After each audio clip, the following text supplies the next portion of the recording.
Hello beautiful people, welcome back to your YouTube channel आपकी career का आधारशिला education villa. आज का जो हमारा टॉपिक होने वाला है that is features of Indian economy on the eve of independence, यानी कि इंडियन इकनॉमी की वो क्या फीचर्स थे on the eve of independence, यानी कि इंडियन इकनॉमी कैसी इकनॉमी थी आज़ादी से पहले। इससे पहले वाले वीडियो में हमने देखा है कि कैसे ब्रिटिशर्स ने एग्रीकल्चर, इंडस्ट्री और फॉरेन ट्रेड पे अटैक किया था। अब हम देख लेते हैं कि हमारे अंदर यानी कि इंडियन इकनॉमी के अंदर क्या क्या जो थी डिमेरिट्स थी। तो आइए स्टार्ट करते हैं। The first one is stagnant economy. Stagnant economy एक ऐसी इकनॉमी होती है जहाँ पे ग्रोथ रेट या तो बहुत कम होगा या ग्रोथ रेट आपका ना के बराबर होगा भी तो आपको कुछ खास उसमें चेंजेस देखने को नहीं मिलेंगे। लाइक अगर इस साल 0.1% है तो अगले साल 0.2 हो जाएगा या 0.12 हो जाएगा। So that is stagnant economy. अब हम बात कर लेते हैं डाटास की। तो 1860 से 1945 तक में जो हमारा पर कैपिटा इनकम था वो 0.5% था, जो कि 1925 से लेकर 1950 के बीच में 0.1% था हमारा पर कैपिटा इनकम। यानी आपको कुछ खास चेंजेस देखने को नहीं मिल रहे हैं। अब अगर हमारी इकनॉमी स्टैगनेंट इकनॉमी है तो उसके डिमेरिट्स क्या होंगे। अगर हमारी इकनॉमी स्टैगनेंट है यानी कि हमारी जो मोस्ट ऑफ पॉपुलेशन है वो पॉवर्टी के अंडर आएगी। पॉवर्टी है यानी स्टैंडर्ड ऑफ लिविंग कम है, हमारा स्टैंडर्ड ऑफ लिविंग कम है यानी हम बेसिक्स यानी कि जो रोटी कपड़ा और मकान है हम वहाँ तक भी अपने नीड्स को फुलफ़िल नहीं कर पा रहे हैं। तो इंडियन इकनॉमी कैसी थी? इंडियन इकनॉमी एक स्टैगनेंट इकनॉमी थी। The second one is backward economy. Backward economy यानी कि per capita income again very low था। हम अगर बात करें 1947 1948 की तो पर कैपिटा इनकम पर पर्सन जो था वो 230 था। पॉपुलेशन बहुत गरीब थी, खाना नहीं था, कपड़ा नहीं था, शेल्टर नहीं था, और था हमारे पास क्या? अनएम्प्लॉयमेंट हमारे पास पूरा भर भर के था।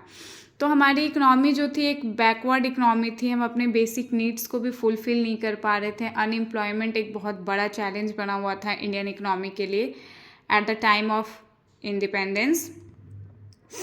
The third one is agricultural backwardness. Agricultural backwardness यानी कि हम एग्रीकल्चर सेक्टर में भी कुछ खास इम्प्रूव नहीं कर पा रहे थे। 72% पॉपुलेशन जो थी वो एग्रीकल्चर में इन्वॉल्व थी, यानी कि वो इंगेज थी। 100% हमारी आबादी में 72% जो थे वो एग्रीकल्चर वाला काम कर रहे थे, लेकिन जो कंट्रीब्यूशन था जीडीपी में एग्रीकल्चर का वो सिर्फ 50% था।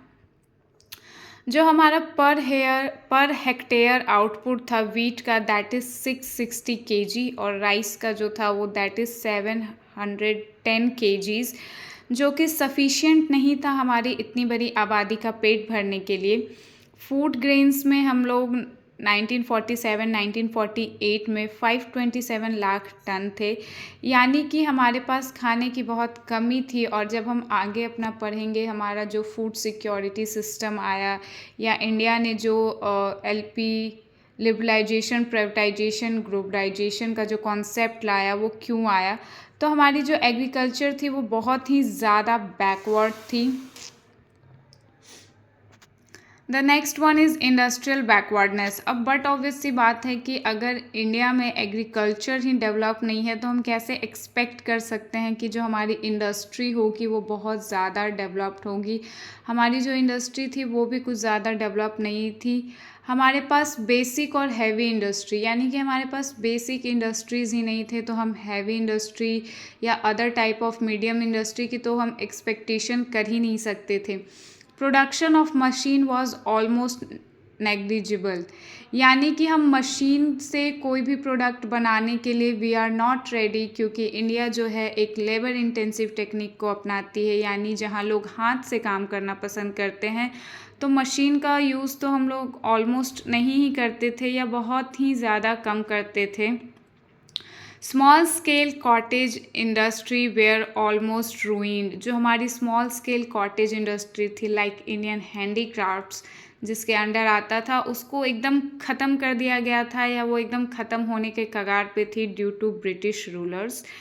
इम्पोर्ट्स फ्रॉम ब्रिटेन, हमारी इंडस्ट्रियल बैकवर्डनेस का एक सबसे मेन कारण था कि हम इंपोर्ट्स करते थे ब्रिटेन में। ब्रिटिश रूलर्स, मैंने आपको पिछली वीडियो में बताया था कि ब्रिटिश रूलर्स ने रॉ मटेरियल्स पे हैवी एक्सपोर्ट कर दिया था। एक्सपोर्ट ड्यूटी, एक्साइज ड्यूटी ज़्यादा लगती थी, लेकिन जो ब्रिटिशर्स के फिनिश गुड्स थे वो इंडियन मार्केट में फ्री ऑफ कॉस्ट लाए जाते थे, जिनसे उनका मार्केट पे पकड़ बढ़ सके।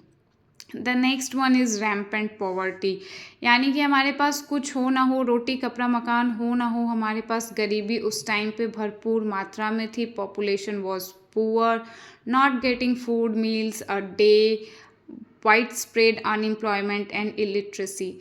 पॉपुलेशन जो थी वो बहुत ज़्यादा गरीब थी। हम लोग एक टाइम के खाने के लिए भी उस टाइम की आबादी तरसती थी। अनएम्प्लॉयमेंट बहुत ज़्यादा फैला हुआ था और इलिटरेसी थी।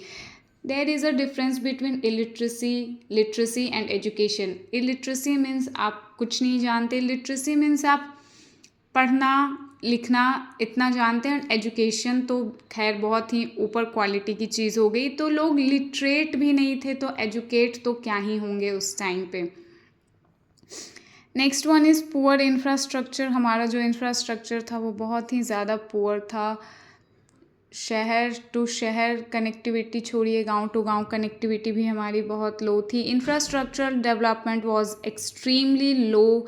इन 1948 सिर्फ हम लोग 2100 मेगावाट जो था बिजली हम प्रोड्यूस कर पा रहे थे। Length of railways are 53,596 kilometre. जो हमारा रेलवे का लेंथ था वो सिर्फ 53,596 किलोमीटर था।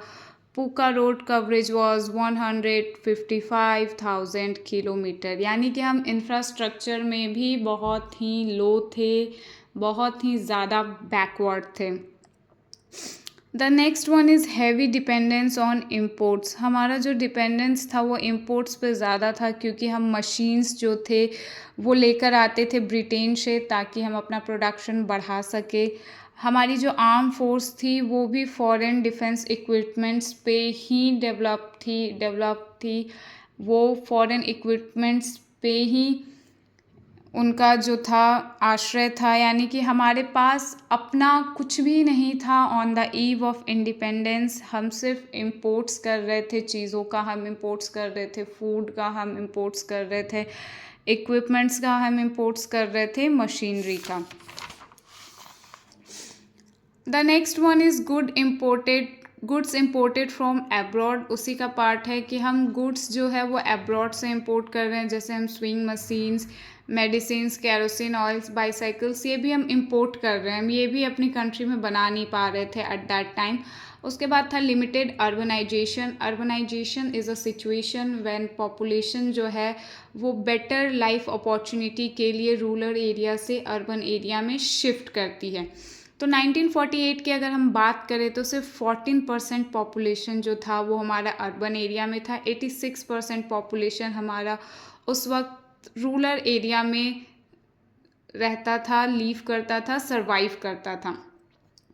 The next one is semi feudal economy. Semi feudal economy एक ऐसी इकनॉमी होती है जहाँ ज़मींदारी सिस्टम जो है वो एकदम पीक पे होता है। मीन्स जो कुछ भी है वो ज़मींदार ही है, गवर्नमेंट कोई इंटरफेयर नहीं करेगी। Zamindar are the primary owners of land, government का कोई इंटरफेरेंस नहीं है। टिलर ऑफ सॉइल्स को कुछ नहीं दिया जाएगा, सिर्फ उनके सब्सटीट्यूशन के लिए, उनकी ज़रूरत के लिए, उनको जितना फूड चाहिए उनको उतना दिया जाता था। बाकी सारा पैसा जो था वो ज़मींदार लेते थे और उनको कोई इंटरेस्ट नहीं था कि हम एग्रीकल्चर सेक्टर को इम्प्रूव करें। तो ये थी हमारी सेमी फ्यूडल इकोनॉमी।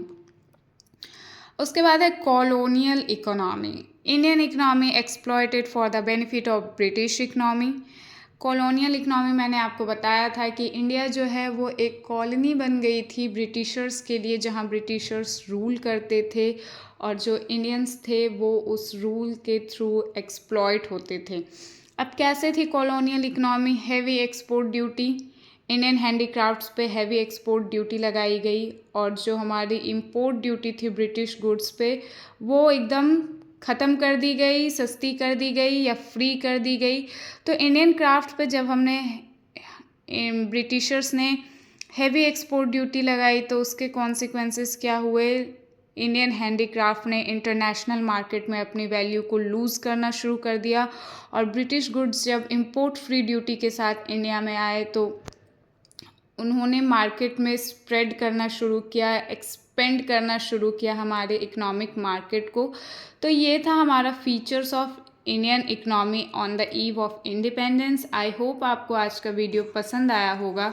अगर आपको आज का वीडियो पसंद आए तो प्लीज़ लाइक, शेयर और सब्सक्राइब करना ना भूलें। जो लोग चैनल पे पहली बार आए हैं वो बेल आइकन को ज़रूर हिट करेंगे। Thank you for watching and one more request कि आप डाटा को एज इट इज़ लिखेंगे और अगर आपको डाटा याद नहीं है आप डाटा नहीं लिखेंगे बट आप गलत डाटा नहीं लिखेंगे। Thank you for watching.